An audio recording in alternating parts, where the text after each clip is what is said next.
Hello, kids.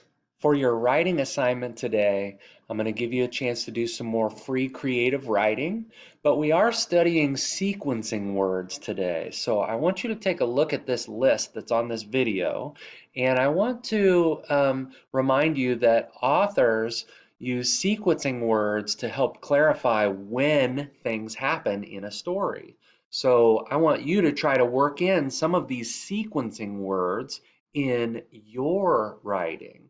And when we do our sharing today, I'm specifically going to ask if anyone, actually for tomorrow, if anyone, no, it has to be today. Today's the only day we're live. So if anyone is using these words and to share out specific sentences where you're using these sequencing words in your writing.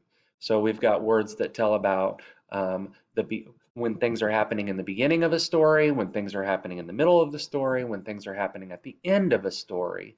So we've got phrases like in the beginning, or it all started when, or first, or once upon a time.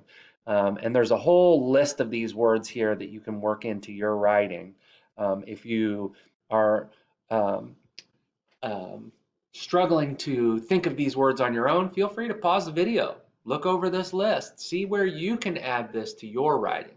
It makes your writing more detailed, it makes your writing more interesting, and it also helps bring clarity to the reader in understanding your story. All right, good luck and have fun with your creative writing time today. So during your independent writing time, you're trying to work in sequencing words into your writing, and you have about 20 minutes of independent work time. Have fun, be creative.